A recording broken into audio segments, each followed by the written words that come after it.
Welcome to Soft Bites Podcast. Your life, your dentistry. We talk about ways to have more fun and meaning in one of the coolest and most rewarding professions in medicine. Conversations on how to bring awareness, create a healthy workplace, and provide emotional insights to make dentistry a fulfilling activity while making space for one's wonder, creativity, and freedom. Here are your hosts, Manuela and George Andre. Hello, everyone. Welcome to the Soft Bites podcast. Hello, George Andre. How are you? Hello, Manuela. Nice to see you again in the podcast. Yes. Almost ending the summer. Is your vacation over? No, don't say that. Don't say that. We are in the middle of August still. No. Summer is my favorite time of the year. So no, not almost over. Just in the middle of summer yet. But yes, I had my vacation. It's over. But I like the summer vibe. I like to work with the summer vibe. So yes. And you're going on vacation now, right? Yes, I'm going on vacation in the next week to the south of Portugal. Much needed rest. This year has been over the last 3 months. I've been having construction in my practice, the final stage, and it's over in a couple of weeks. And there was a lot of, when you are working the place under construction, there's a lot of constraints. Nothing is in the right place. The team is still adjusting to these new spaces. We have a chill out space that is on the third floor. The second floor is is where the clinical rooms are. So we are still adapting to some stuff, and it was challenging, but it's all good. I can't complain. Feel a bit tired because I've been working long hours. And congratulations are in order for your article is out. You already mentioned your article here on the podcast. Thank you. And it's out there. So congratulations. Really, thank you. Proud of you as your friend and colleague.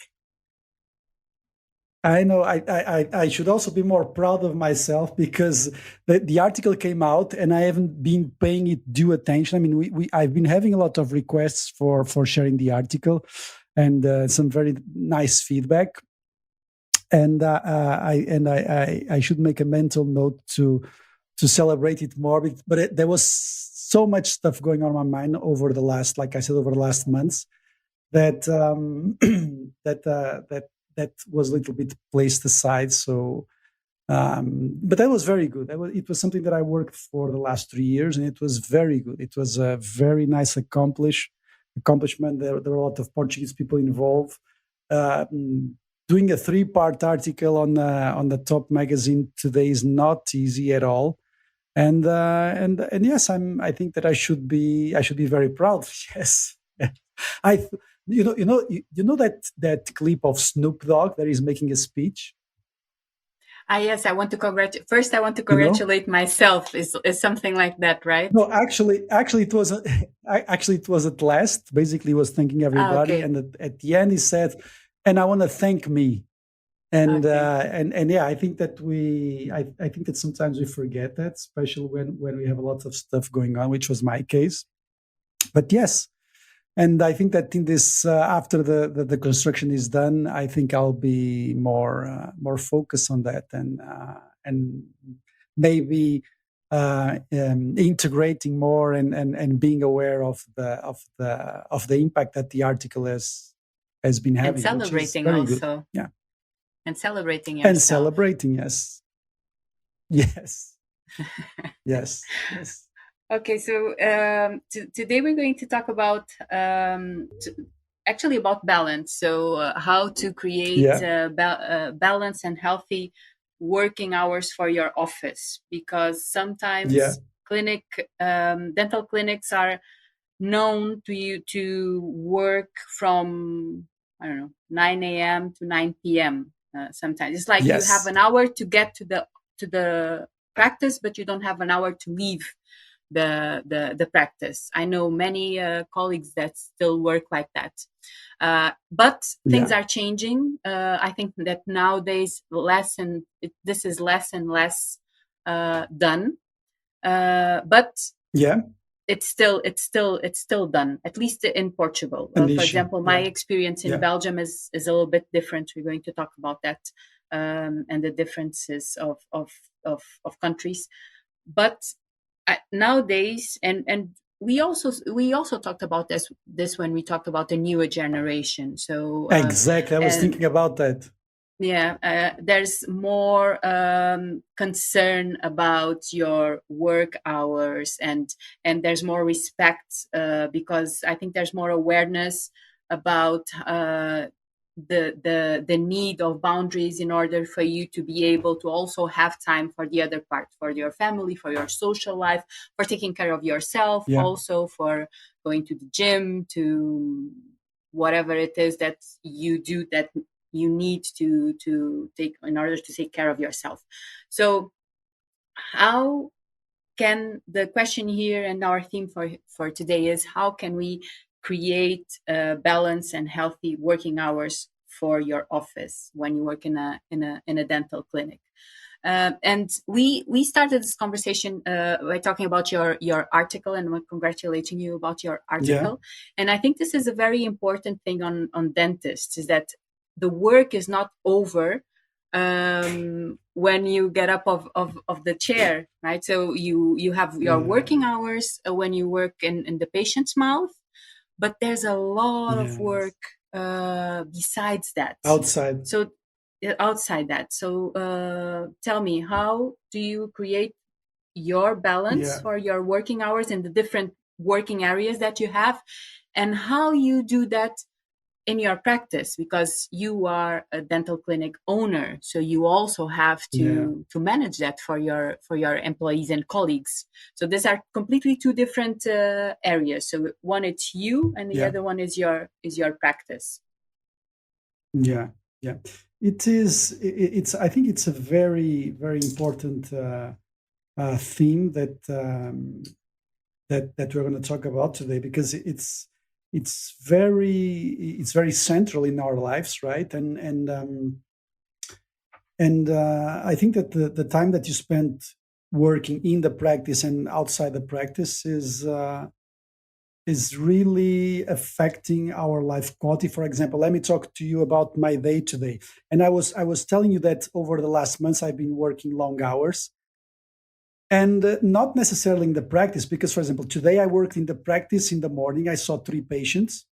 I came home and I was about 2 hours on the computer sending emails. And I went to the beach, I went surfing. But at the end of those 2 or 3 hours, 2.5 hours, at the end of those 2.5 hours, I was completely exhausted, because there was so much stuff that I had to take, that I had to take care of by email before going on vacation. So I think there's a lot of nuances here, and we can make like a timeline here of how it was in Portugal in the old days for you and for me, right? Because you also Mm-hmm. worked in Portugal in the Yes. beginning of your Mm-hmm. career. And I Mm-hmm. think that dentistry, in when we started to practice, it was extremely common to leave the office at 9 or sometimes at Mm-hmm. 10 at Working night. 6 days a week, 6 days a week, from Yeah, 9 o'clock in the morning until I mean, yeah, it's what I said. You had an hour to arrive to the clinic, but you didn't have an hour to yeah, leave the clinic, because you never say no to emergencies.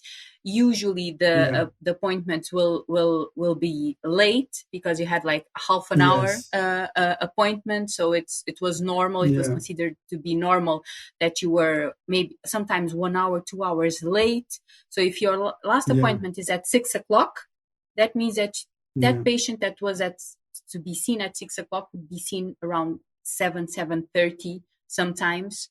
So yes, sometimes from the 9 o'clock in the morning until 9 o'clock in the evening. I remember those times 20 years ago, and yeah. it was normal. It was And considered to be normal. yes, Hmm. yeah, that's the point. It was cultural. I mean, and there's lots of factors involved in that. Why? And I think that maybe even in more Nordic countries, that happened the same, like in the 60s or in the 70s or something like it, right? And just like everything, um, uh, especially Latin countries like Portugal, Spain, and Italy, we tend to how should I say it? we tend to have difficulty setting boundaries. And I think you talk a lot about that. We make a mistake between compassion and empathy, Empathy. right? Mm-hmm, mm-hmm, mm-hmm, Yeah. And mm-hmm, we usually place the patient's desires unhealthy in an unhealthy way above our own. mm-hmm, So I think there was a lot of factors that contributed to that. It was cultural. I mean, every doctor would work late hours. There was this notion that you would have to adapt to the schedule of the patient. So most patients would leave at 6 their work, and you would have to see them at around that hour. Um, there was also the kind of dentistry that was done at that time was much more single tooth centered dentistry. I mean, there was pain, you would take care of that tooth. There was a fracture, you would take care of that. So there was not that much planned treatments, if you understand what I mean. I mean, there was not like a treatment plan that was to be followed. It was more like a reactive dentistry. So there's pain, you come over, we'll fix it. You broke a tooth, you come over, we'll fix mm-hmm, it. Your child is in pain, you come over, we'll fix. There was not much prevention. So there was a lot of mm-hmm, we were a lot of there was a lot of fires mm-hmm, to attend. And that's one of the things. The other thing I think is also like every country, there's a evolution in terms of what an healthy schedule is, and we see this more in the Nordic countries. And in Portugal, we didn't see that at that time. It was like more or less of a chaos. And today, I think that even the patients they start to understand that they need to respect other professionals' schedule, right? And that notion, I mean, that sense of, I mean, that respect for the other people's schedule was not present that much at that time that we are talking about. And we are talking maybe in the 90s, right? 90s and in the early 20s. So it was something that was extremely common. And yes, things are changing. Things are changing, and I think there's a lot of forces making pressure so that that change goes on. And first, yes, the patients are more aware that they need to respect other people's boundaries, right? Um, and let's not forget and that the employees, the dental nurses, and the staff was suffering a lot with that. I mean, it was normal so that a dental nurse or even a nurse or some staff in any sort of medical office would not have time, a specific time to work to end the day. mm-hmm, And that is something that was extremely, I believe it was extremely dangerous for someone that works in that. Imagine if you have a husband or a wife that needs to understand that there is no time for you to get home, right? So I imagine the amount of problems that can arise in that family. That was a given thing 20 years ago. That was something that was given. So another force would also be the fact that newer generations and even staff today they don't accept this anymore. And I think they are right.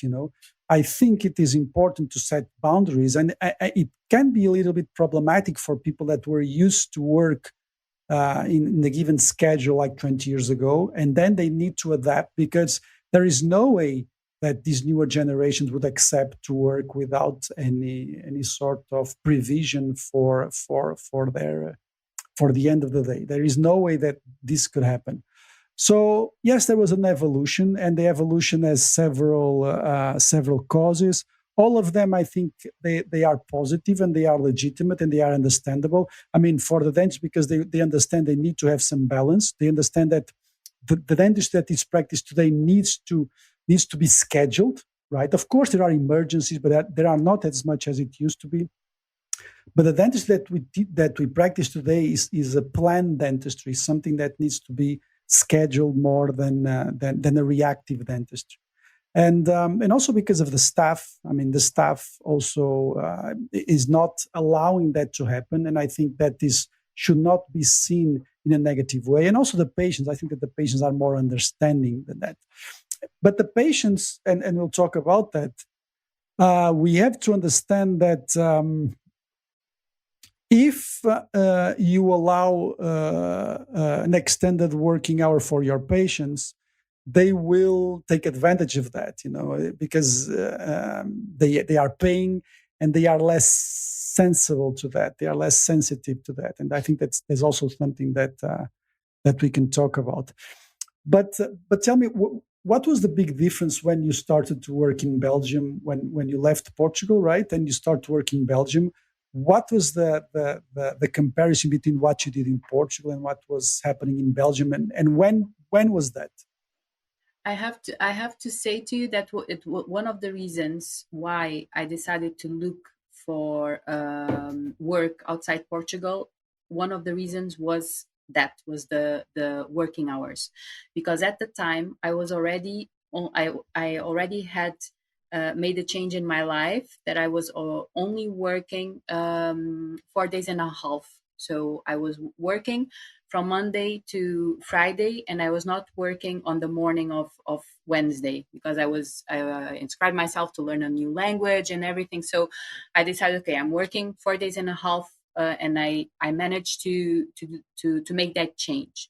But then the practice that I was working at the time was bought by this big group, and they started to wanting dentists to work on Saturdays. They started to want dentists to work long hours, to go back to half an hour appointments. So I also, one of the things that I was able to change was not to have those half an hour appointments, to have the freedom to say, okay, for this patient, I need 1 hour. Because what I noticed is exactly what you said in the beginning. I was having that reactive dentistry, and when I needed time to do something else, then I was not able to do it, because I didn't have the time in half an hour. So, okay, we're going to schedule another time. And it was always half an hour.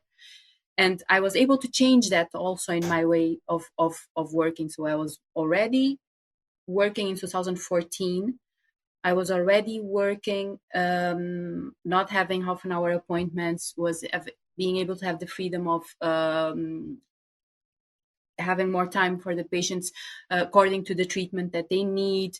I was working 4 days and a half, and because the clinic was bought, I was forced, between commas, I was not forced to anything, but I was proposed to start working on Saturdays again, start working more hours, going back to half an hour appointments.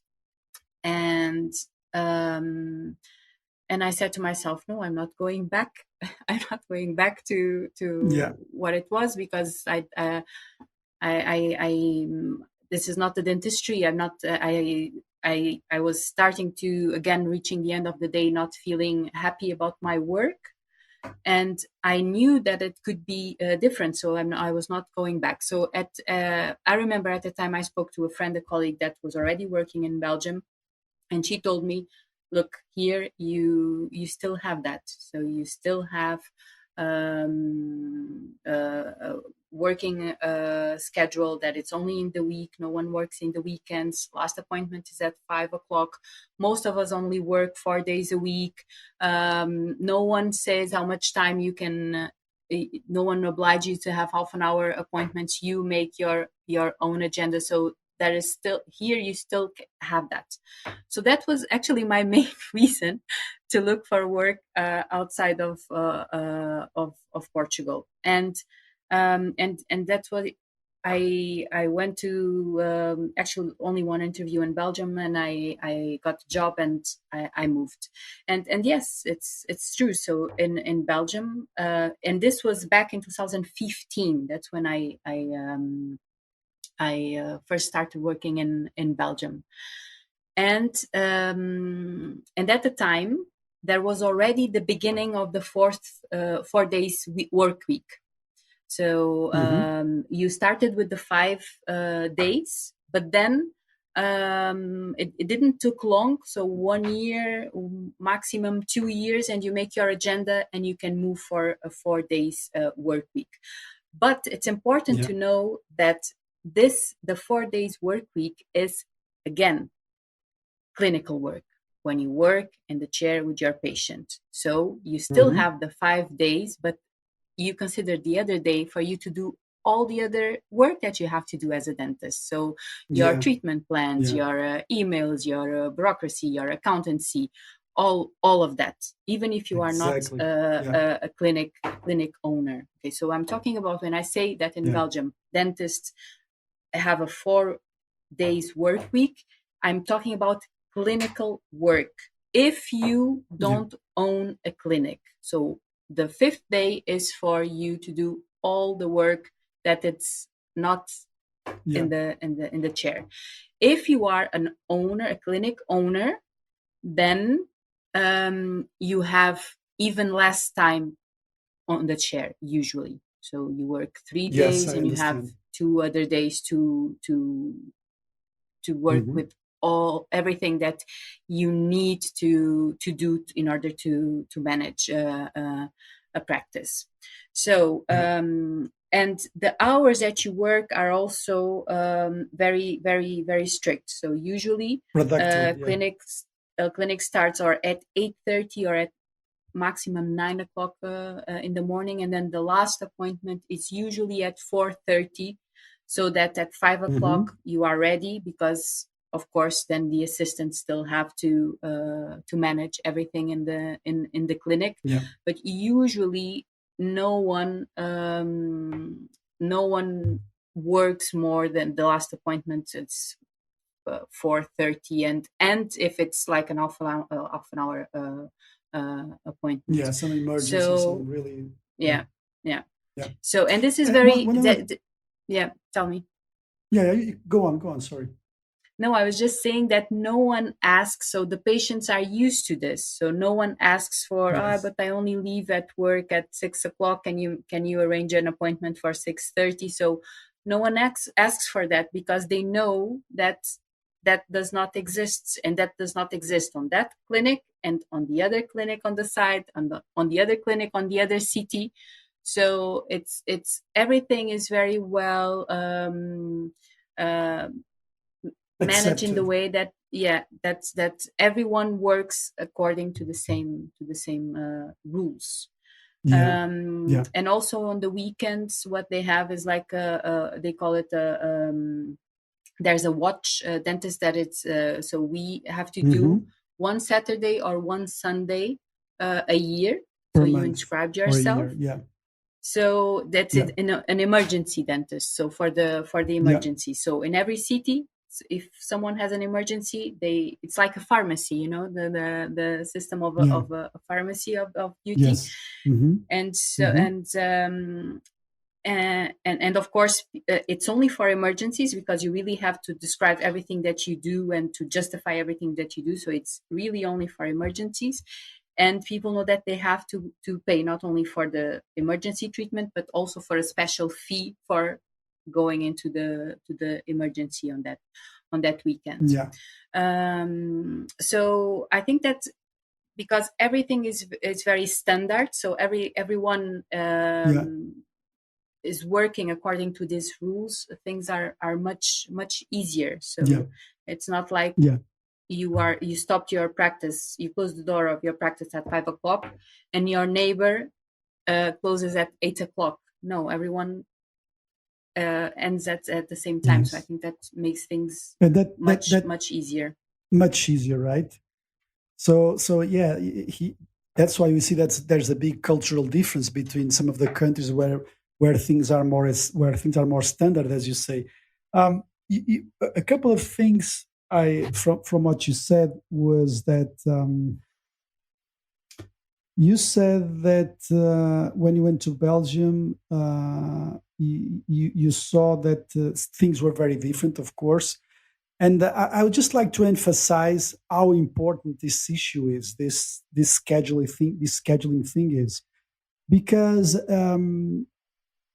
I think that if you get this thing wrong, if you get your schedule wrong in your life, nothing else can work. Because time, at the end of the day, time is the most precious thing that you have, for good and for the bad. And I really would like to, especially for people that are listening to us and that they struggle with this, and there's a lot of people struggling with this really is a big thing, you have to get your grip on this thing, because otherwise your whole life melts away, and this is something that I wish I had learned when I was younger, because what is tempting, especially when you are young, or when you are a clinic owner, it's very tempting to make more money, right? Number one, and number two, to please the patient. Oh, I'll see you late at night. Oh, I will, and I've talked about this several times in the podcast. It's very tempting to seduce the patient, to want to be liked by the patient in the first years of your career. And there's nothing wrong with that, because we don't have the confidence, and we try to please people. That's what we do when we are young. We are people pleasers, and patients, in this case, patients pleasers, because they pay us, and we are in the beginning of our careers. We want to prove ourselves. We want to prove to the place that we are working. We want to make money. We want to make our practice grow, because we need to. And it is very tempting to do a lot of mistakes, one of the biggest mistakes I've talked about here, which is trying to do everything. And then it's difficult then to refer the patient to some other colleagues. We talk a lot about that. And the other thing, which is to see the patients late in the evening, or to be completely available for the patient every time without any sort of rules. I think there's nothing wrong with that if you feel like you have the energy for that at that time, but you will always pay a price for that. You'll always pay a price, especially if you are a clinic owner, because that is not sustainable. And because that is not sustainable, how will you deal with the unavoidable change that you have to implement later on? Because it's not sustainable to see patients. You can see a patient at 8 or 9, yes, but you have a couple of issues. First of all, you're tired, right? And the second, you either have to different shifts of staff, right? Because if it's only one shift, it's almost impossible to ask someone to work more than 8 hours. In Europe and in the US, in any developed country, it's almost impossible. No one is willing to work more than 8-9 hours maximum. It's impossible. And not only the extended working hours, the problem is that the unpredictability and the uncertainty of when they come out. So yes, it may be tempting for you to work late hours, but you will have to face with the consequences of that. And that can be really a disaster. I'm not even talking about the exhaustion that you will eventually, and the burnout that will be more than likely. I'm talking that you will have to revert the situation sooner or later. And what will you tell that patient that you have made normal to see him or her late hours? What will you tell them? Oh, now I am rich and I don't need you. And if you want to, you come at 5. Do you understand? These things are really the things that take the light, that keep you awake at night, Oh, so now I have to make this change. How am I going to talk to these older patients? How am I going to feel about that? And I think that for everybody hearing us, especially in the early days of their career, be really aware of this mistake, There's nothing wrong with seeing the patients late in the evening, but you will have staff issues unless you have 2 shifts, and you will eventually need to turn that around. Okay, and I think that can be a really you can be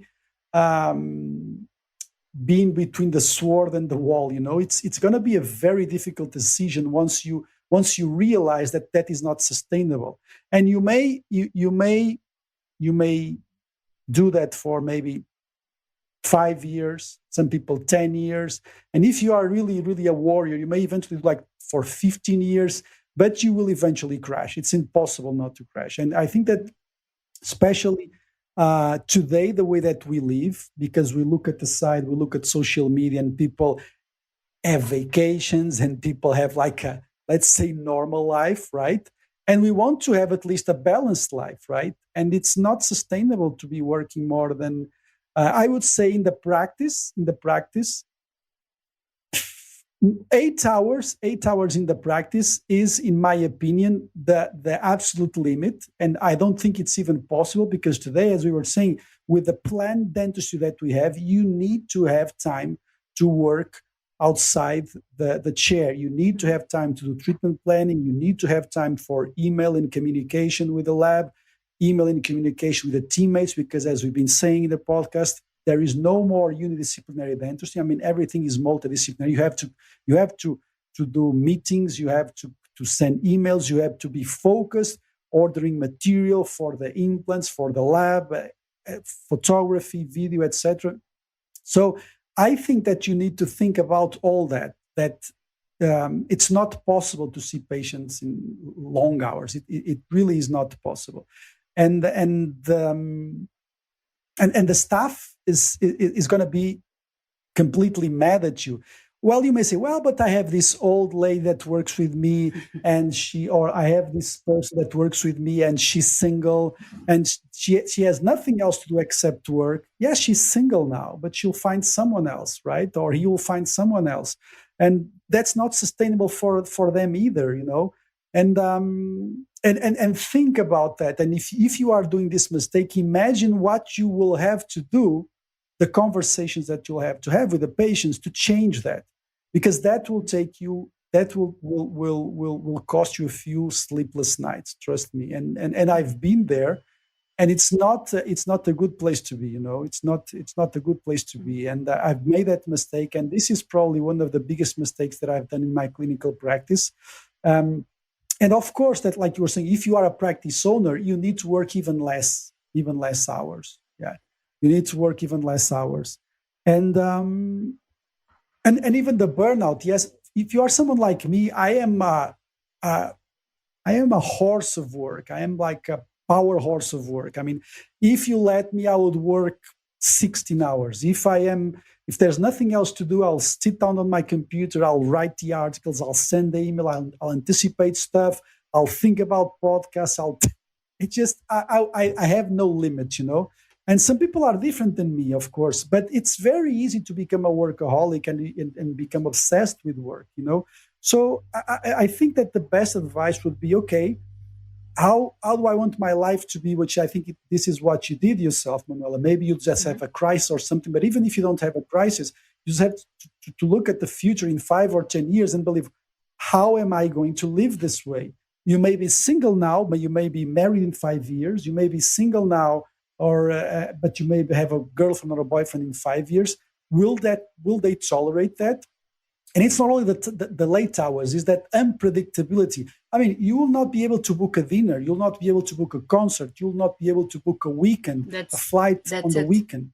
Well, yeah, it really is. This is something really, really big and really important, because if you lose the control of your time, you'll basically completely lose the control of your lives, and the kind of things that you'll have to face later on are really, really, really dangerous for your mental health. That's something I would just like to call the attention. I mean, this is not a detail. Scheduling is really, really a big thing in dentistry. You know, in my experience, two of the big factors that create stress to dentists, and that if dentists manage, it will reduce in a drastic way their stress, is time management. Time management is a big one for dentists. They have no awareness of time management. One of the reasons, it's because what you just said. I mean, in the beginning, you want to work, and to please patients. So it starts to become more. It's like normal, more patients. So you need less time per appointment, and then the work becomes an automatic pilot. So it's like a circle, a vicious circle, if you are not aware of it. And then the second big stress factor in the dentistry is, like you said, planning. So anticipating. So dentists are lack these two things: good time management and good planning, because they enter in this autopilot mode, due to the fact that it's very easy to get lost. And okay, you finish one appointment, the other patient is already waiting, you go, so you have no time for everything, and this gets completely out of your sight. So if dentists just sit and really analyze their stress factors, what gives them stress, a lot of what gives them stress has to do with these two things: good time management. So we are talking about delays, you are talking about patients that cancel appointments. There are a lot of things that dentists say that cause them stress that has to do with time management. Good time management will solve a lot of problems in dentistry. Second, the planning. It makes a huge difference if you arrive to your day and you know exactly what you are going to do, because you will know exactly what you are expected to do, and that will immediately will lower the stress levels, and it gives space for the fun part, for the creativity, etc. So, but due to the fact that you work on that way that you were saying, so money, based on money and people pleasing, on patients pleasing, this part of planning, of anticipating, gets completely lost, and that's when you don't have time for the big things. You only focus on the small things, right? And and to make change, when you already are working in this way, to make change is harder, but it's not impossible. We already talked about that also. But it's a lot of work, because you have not only to change yourself, but also the way that a clinic works. But it's not impossible. But you really have to go to the root of the problem.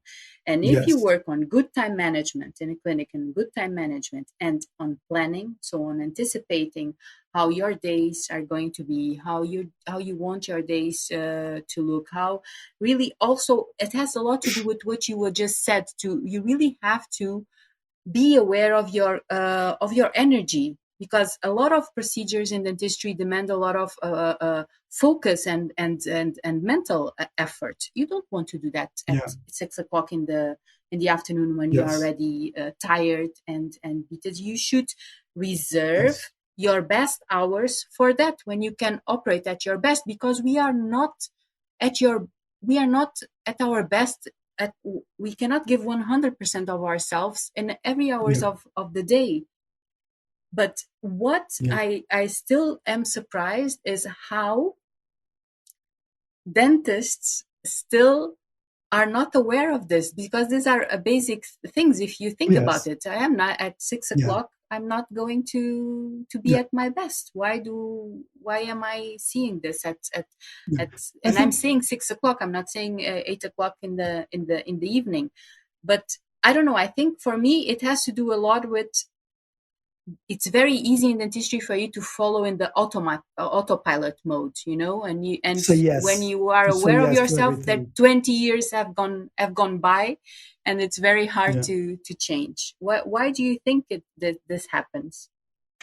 I think this happens very often in dentistry because we were not taught how to manage a dental office. Mm-hmm. That's number one. We are healthcare providers, and there's a lot of money involved in dental practices, and we still see that. And this will bring me to another topic, which is tactics to change this. I think one of the most difficult things is to say, okay, I'm going to stop seeing these last two patients, these last two appointments. Okay, but what is the amount of money that I'm going to lose doing that? Right? So I think that the first thing that you have to understand is this: you will have to change that. That is not sustainable. Unless there's nothing wrong if you have two shifts of nurses and you only enter in the afternoon and you want to work some days late and you some days in the morning, there's nothing wrong with that. But if you have like a regular day, and if you don't want to see those last two appointments, the first thing that you have to be aware that this needs to change. This is not sustainable.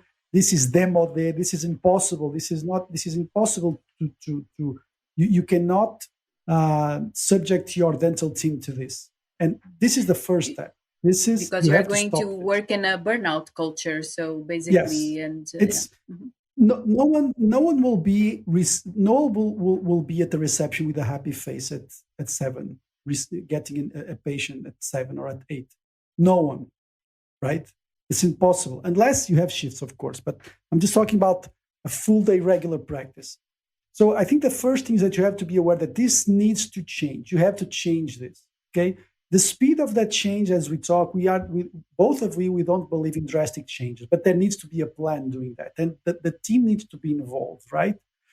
So I think that the first thing is, again, like any other change, you have to, in the staff meeting, you have to tell, look, I don't think that we are going on the right path. We need to change this. Of course, they will all agree. They will all agree. And some practices is difficult to do this change, right? One of the tactics is, and if you work like on something that is like, okay, I charge 60 euros per appointment or per filling, just increase 5 euros on each appointment. Just increase the prices, 5 euros per procedure, or 10 euros, or if you think 10 is too much, 7. There's nothing wrong with that. Okay, there's nothing wrong with increasing the prices. So make sure that the amount of money that you want at the end of the day is covered by increasing the price. I know it's scary. I know it is scary, but really, this is the most obvious and the easiest way of all. Trust me, this is the easiest way of all. You have to increase. If money is the issue, if you're tight on money, just try to see, or you can even do one thing. Okay, so reduce the lunch time. Ask to your dental nurse, how about having lunch here? Let's have lunch here. And we'll see another one here. Or let's start early. Oh, the patient cannot come at 8. Okay, ask him to come they cannot come at 8 in the evening. Okay, ask them to come at 8 in the morning. So one of the things is money. The other thing is rescheduling, shortening the lunch. And this is different for everybody. Shortening the lunch break. Sometimes it's possible, sometimes it's not. Starting early on, okay? And one of the things that I do, but again, since I'm single, and I don't have kids, it's very easy for me. But I work a few Saturdays a month. Okay, I work sometimes one Saturday a month in the morning. So why is this scheduling important? Because you want to give an alternative to the patient that cannot come late on.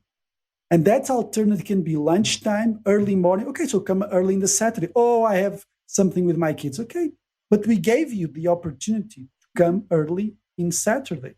And I think you would be happier leaving your office at 6 every day that you work and working one Saturday a month. I think you would be happier doing that consistently leaving your office at 8 or 9. This is for myself, and for you, this may not be possible. But if it is not possible, just find a way to either I think that increasing the prices is it's the easiest, and I think it's almost like a no-brainer. This is something that you need to do, okay? Because if you are seeing a lot of patients in the night, it means that you are probably you are a practice that is very price-driven. That's my view on them. That's my view on the subject. So I would increase the price, and if you increase the price, you are obliged to increase the quality, and I think it will solve a lot of issues. The other thing is rescheduling stuff, lunchtime, early mornings. And the third thing I would say would be to involve the staff in this process. What do I mean by this? You want to train the staff to know exactly what to say to the patient that wants to come late at night. You want to have that completely at the tip of their tongue. Okay, so, and you can say something like, oh, we are just tired, the doctor is very tired. You just have, he just had like an health issue, which is an health issue. You are tired. He's having an health issue, and he just cannot work late hours. Or you can even say like we've been working a lot of hours, and we just can't work so many hours, and it's not just, we've been doing this for many years, and we just can't do that. And I think that you will be surprised of how good people react when you are just plain honest with them.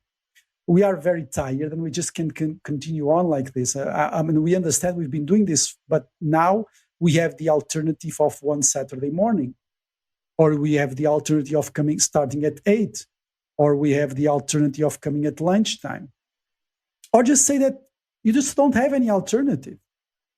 Look, we work a lot of hours, and we are just we want to do some change because we are very tired. So I think that these 3 tactical tips are important: increasing the prices, rescheduling, rearranging the agenda. And there's nothing wrong with working Saturday mornings if it's possible, because I think it's healthier. We need to sacrifice one Saturday a month for those patients. And then involving the staff and making sure that the staff has a script, because they want that. They want to be able to tell the patient the truth. And I think that telling them the truth is the best way. We are just very tired, and we just cannot work so long because we only have one shift. Just tell them, look, we only have one shift now, and it's just not possible. And if the patients like you and respect you, they will stay with you. If they say, oh, no, I cannot miss my work to come to the dentist. Well, yes. And that's something that I think that's important also to talk about, is how to see the patient's perspective. Okay, yes, some patients, they cannot miss their working hours. Okay, Saturday morning is one thing, right? Saturday morning is one thing. And the other thing that you also need to give an alternative to patients is, oh, I miss, like every week I miss my job. I miss like 2 hours of my job because I have to come to the dentist. Okay, so book a full day with them and do the whole treatments in one day. Mm-hmm. Right? Mm-hmm. Book a full afternoon, and they will only have to miss the job one day, right? Because I understand. This is why, if you do planning on that patient, for example, this is something that I do a lot, which is, so the patient has 5 restorations to do, right? Mm-hmm. You can either come every day at 8 or at 7 for 5 times. But we tell them, and we don't even tell them, in the treatment plan that we present them, we give them the option, okay, do you want to book everything in one go? And the nurses, they never forget to talk about that, because they gain a percentage of that. So whenever there is something that I want to work on the practice, I give a percentage of that to the nurses. So if you want to do a couple of treatments in one go, they get a percentage for that. If they want to be paid, if I want that the patient pays in half in the beginning, they also have a percentage of that. So if you give that option to the patient, so let's just think about this. Okay, so let's say you are charging, for instance, 50 euros per restoration, and you have 5, okay? It's 250, right? You can say, okay, if we do everything in one go, we'll just discount 5 euros on each of the restorations, right? So you'll be charging not 250, you'll be charging 225, but you'll be doing everything in one go. You'll save money because you'll not be spending so much material, okay? And you will be able to just occupy 2 or 3 hours of your practice, and you will solve everything to the patient, and you will not have to come more than once to the practice. This is, of course, not possible for every sort of treatment. But the thing is that I think there's a lot of resistance in dentists to these changes. But the thing is, there is no other way.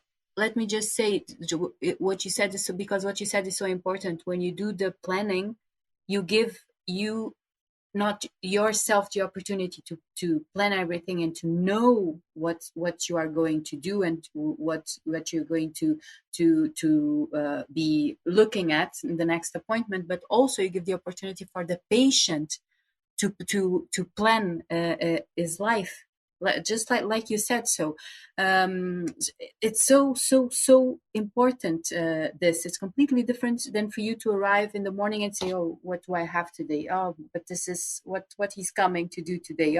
Oh, but I don't have time to do this or that. And it's completely shift of energy. It's a completely shift of energy. And this planning, and we already we have a podcast episode about that. For the ones that are listening, just go back to the importance of a treatment plan, because this is the most basic thing, and with it will reduce stress immediately from that moment on. And also it gives also the opportunity for the patient to plan his life and his agenda according to your time. So it's I think that this is not considered enough. The fact that you give also the patient the opportunity, when you present the treatment plan and you know exactly and Yes. the appointments that you have and the way that you can make them, that it's also a way of the patient to plan Yeah. his life according to your Yeah. schedules. Yeah, all these things, they are connected, isn't it? I mean, we all talk Mm-hmm. about the basic stuff, which is like staff meetings, regular staff meetings with doctors and nurses, systems implemented, presenting a written treatment plan so that you can. I mean, the more time you spend doing a written treatment plan, the more time you save and the more money you make, because everything, like you said, was planned. So that is really critical. And it doesn't have to be a fancy document, but just that the patient is aware of what they have to do, what are the costs, and what they can do in terms of timeline for the next months. So it really is. It's like everything is connected. And if you've been listening to this podcast, you've been understanding how we believe that it's not only one thing. It's a lot of different things that need to be rowing to the same side, right, to the same direction. Um, and but again, I can't get tired of saying this. This is something really critical in the dentist's life. This is not an optional thing. Oh, I like to work late hours, and I just want to be surrounded with people that are horsepowers with nurses that work late hours. I'll just pay them extra and everything. Man, it's just not sustainable. You cannot do that for the rest of your life. It's impossible. Something will have to give. You can say, well, my wife understands that. Well, she understands until a day she files divorce, isn't it? She understands everything until one day it's just too late.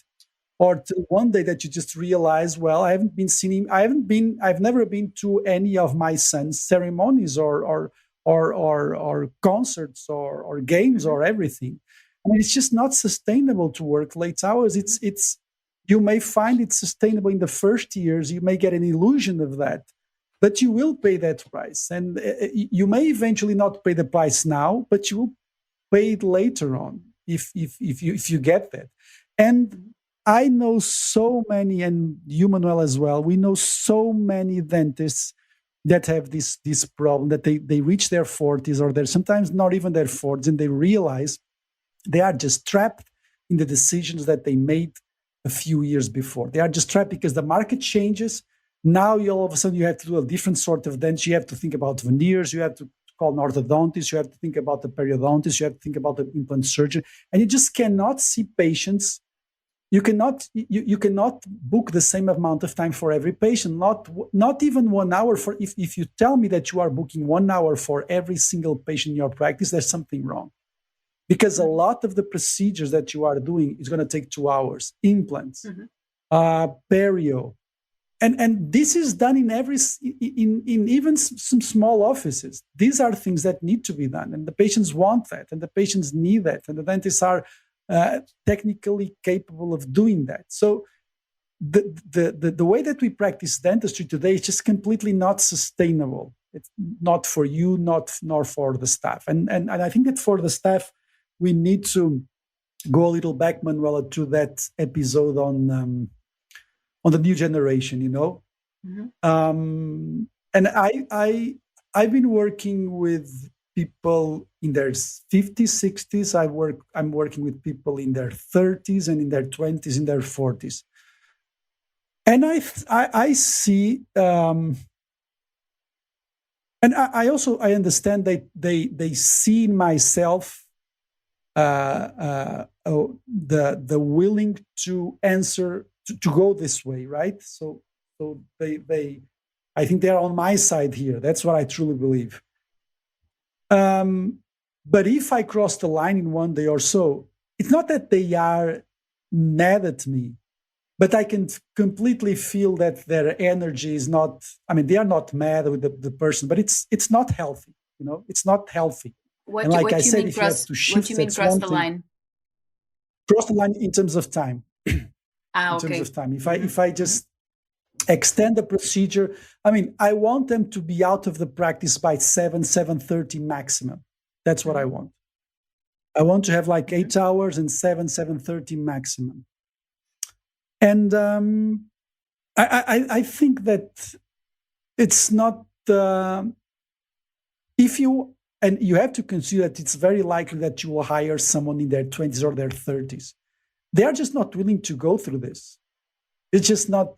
They will just not accept this. And I don't think that you are right or they are wrong or whatever. And I think they are more wrong than they are more right than we are. I mean, when I say we, my generation believing that yes, you have to work a lot, or if you think that you have to work a lot, I think they are more on the right track than we are. The thing is that I think you have to make them aware that yes, if we want to get out at 7, we need to be productive. We need to get things done. We need to get those emails sent on time. We need to get those treatment plans coordinated. We need to have a very good communication with the patient before, for example, one of the things that I implemented this week, which I was not very, is in big treatment plans, 1 week ahead. Of course, we when the patient says yes, 1 week ahead, we handle the payments with the patient when the patient is not in the practice. So, which sort of payment option are we going to choose? I'm not even talking about sending all the medication and the postoperative care 1 week before the surgery, because that's a given. But let's say the patient is given an email or sent a treatment plan, 10,000, 5,000, and the patient just answers them, okay, when can I start? Okay, so we're going to book an appointment, right? You may eventually lose like 10, 15 minutes in payment options with the patient there. So you either do it before the patient enters the surgery, or you do it the week before by phone. Or which payment are you going to choose? I want to choose payment A. So if you choose payment A in this first appointment, you're going to pay X. Okay, is that okay? Yes. Okay. How you're going to pay that? Are we going to pay by cash? You're going to pay okay. All these things are just saving you a lot of time in the practice. So my rule is yes, we should leave early, but we need to work. We need to be productive, especially when the patient is not here. We want to advance as much as possible when the patient is not here.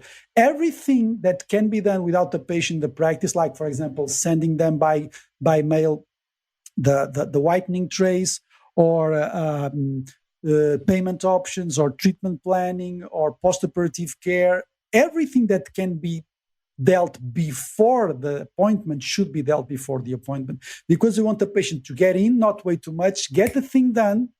Don't waste too much time on talk that has no interest, and then finish on time and everybody go home and do what they want. So you want to have a coordinated team. And again, those things can only happen if you have treatment plans, written treatment plans, if you have meetings, and if you have systems, of course. Otherwise, no.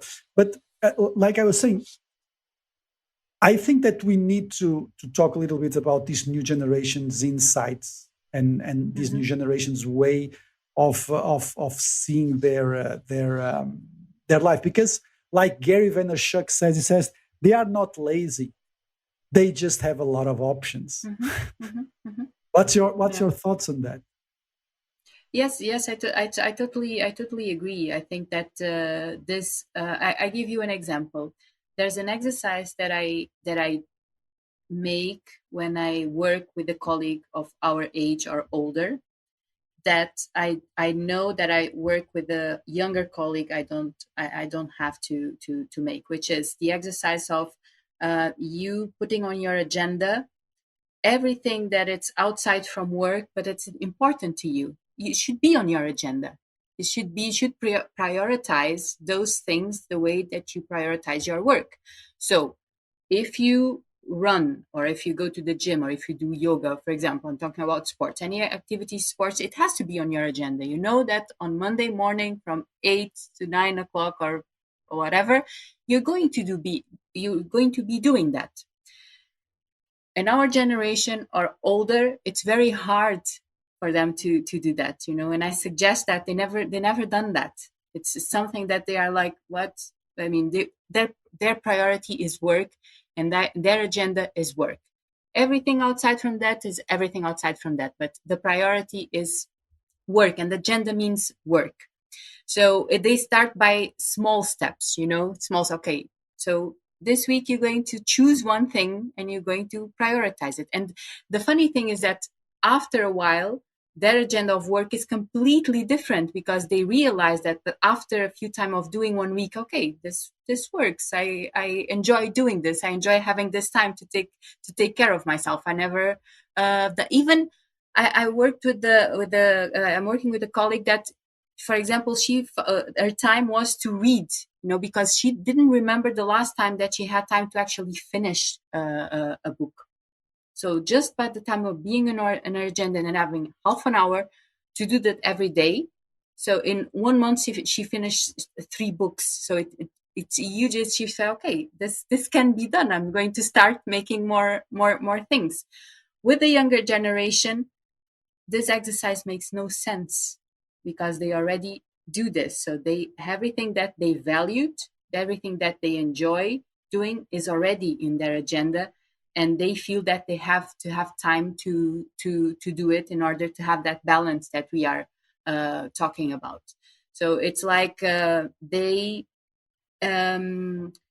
they want to feel that their lives are filled outside of work, and they need that in order to, when they go to work, to also have joy in what they are doing. So I think that's, I don't know if I'm explaining myself well, but I think that's the big No, of difference course. Yeah. here in the new generation.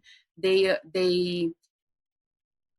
feel that if they are rested, they are more creative. Of course, if they know the power of relaxation, they know the power of meeting other, of traveling, meeting other cultures. They know how to integrate that in their work, and they know that that will add on their work. And that does not mean that when they are in the work that they don't do the job. They do the job. They are productive. Yeah.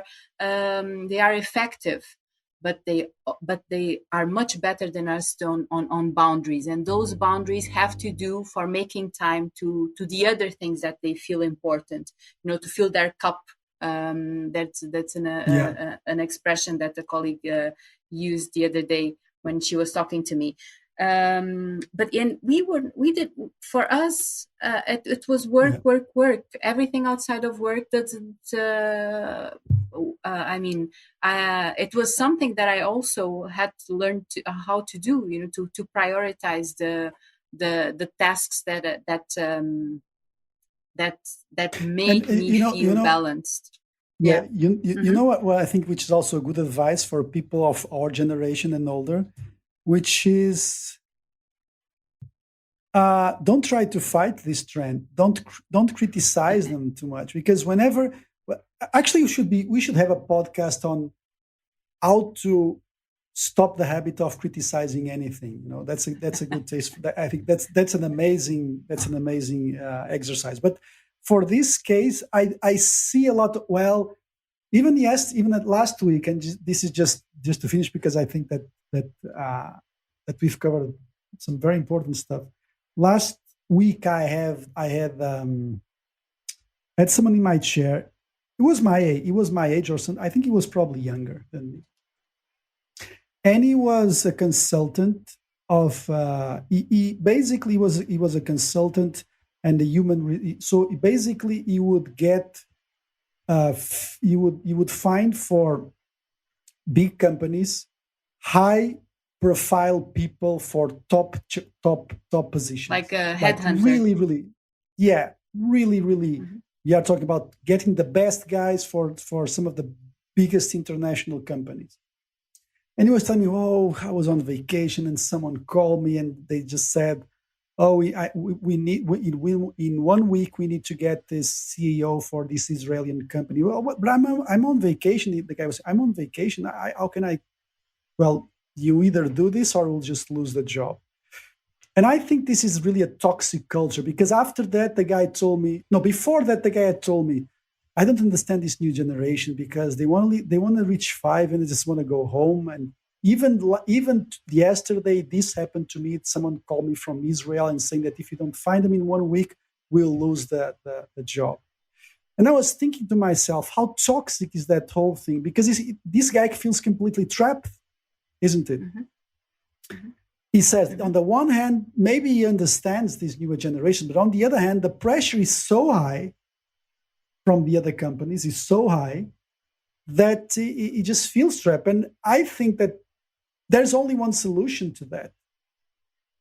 You just have to accept that it's not possible to find someone within that short period.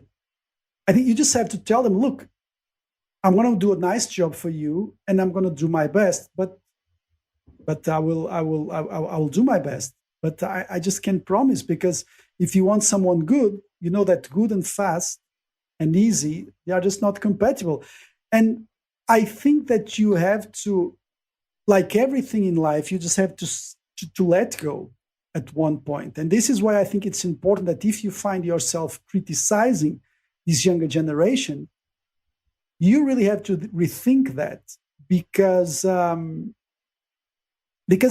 if you think, of course, there are good and bad things in nothing is black or white, everything is balanced. But I think that if the issue is, if you have someone that is productive, that is focused, and their only issue is to demand to have a predictable ending time of their day, that's legitimate.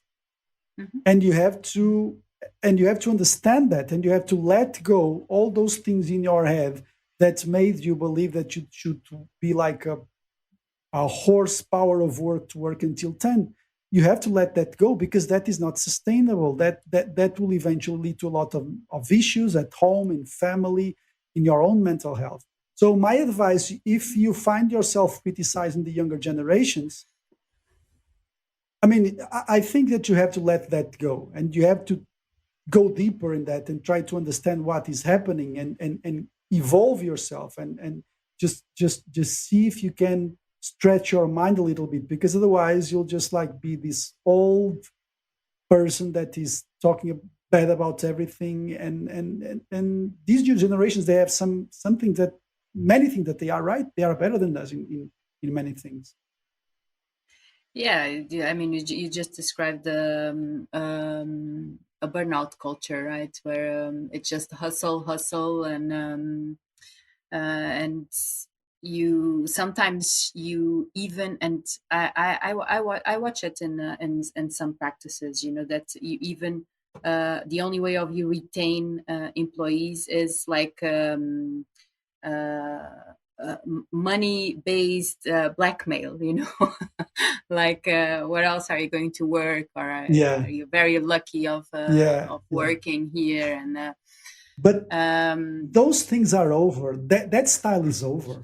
Those tactics are over. If you want to make money, in my opinion, people need to be from your side, because now we are in a completely open society. You cannot, if you are an idiot, everybody will eventually know that you're an idiot. at the workplace. Mm-hmm. I don't think you can hide that. I mean, you can hide for a couple of years, but I mean, people sense this stuff. I mean, my advice, if you want to make money, bring people to your side. That's what I Mm-hmm. think.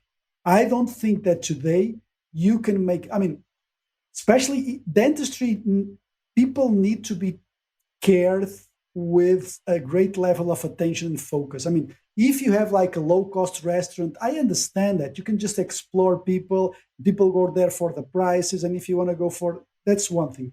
But in dentistry today, the way I see it, even low cost clinics, I mean, people are much clever than what we believe.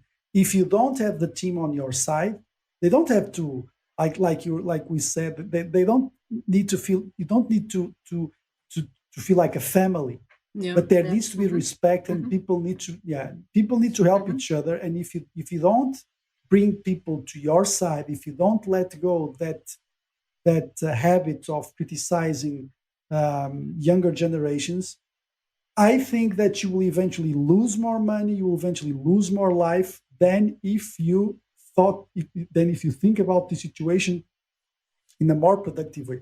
I think you need to be clever. I think if you're an entrepreneur in dentistry, or if you're a dentist that is in leadership, you need to be more clever than that. You need to be able to bring people genuinely to, I won't say to your side, but to the practice side. And I think you need to be clever on that, because I don't think that today it's possible to do it any other way. Mhm. Yes, and we are entering another subject that already we said that we do a podcast subject is on how to build a team that stays for the long journey. So, and we will talk Yeah. about that. But if you don't give those conditions, what you will have is you will never build a team that really is cohesive and that stays together for Yeah. many years. And of course, there are always people coming and going. That's natural. People have Yes. it's life happening, and people have an interests, etc. But a really strong team that stays for the long journey makes all the difference in a dental clinic. And I mean, I'm sure we have already colleagues in our course that were there because of that reason, so that no one can stay at their practice. So those clinics Yeah. that they're always changing staff. Staff is coming and going. And it has also a lot to do with what we are talking about. For you to be able to really treat people with respect, to be able to have a culture inside your clinic that, again, it does not have to be a family, but you are always all working under the same values, under the same goals, to the same with the same vision and with the same guidelines, which is very important. And that's very, systems and protocols play a very important role here. And also for the person that is the in front and the head of the clinic to have the ability to be open and to be open to change, because things are Yes. Yeah. always changing, is like you Changing. said. Yes. And for example, the 4 days work week is something that is more and more It's talked coming. about, and Yeah. it's coming, and it's going to be a reality. Not I think in a few years it's going to be a reality.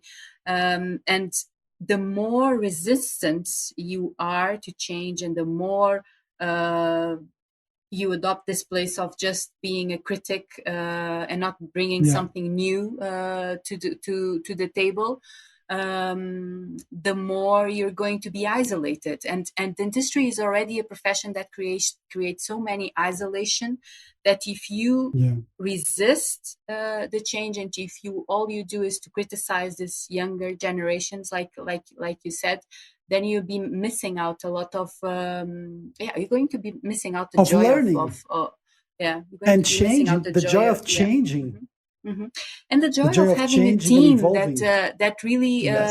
is working under the same, and really creating joy, Yeah. and also the you're missing the part of being creative, because you're going to be stuck in that And fun. reactive dentistry that we were talking about, and there's no fun in there. And it's Yeah. I don't know if you uh, been in places like that. I have not been in places like that for I think for already a few years maybe, but I remember being in clinics that the environment, is heavy, and you feel it. It's like you Yes. said, at 8 o'clock in the evening, no one is going to be with a smile, working with a smile. No, it's going Yeah. to make a payment in a nice way. So there, and I Yeah. remember entering in this clinics that you can really feel the heavy environment, and it's possible to have another kind of environment, and it has a lot to do with this, on creating balance and healthy work hours for you, Yeah. and for, if you are a clinic owner, for the clinic that you own.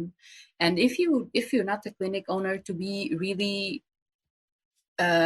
assertive with yourself, to know what you want from your dentistry practice. We also talked about a lot about that. It has to do with you really being able to know what you want from your life, from your Yeah. dentistry practice, what you want to do, what kind of dentistry do you want to practice. It has a lot to do with that Yeah. self-awareness.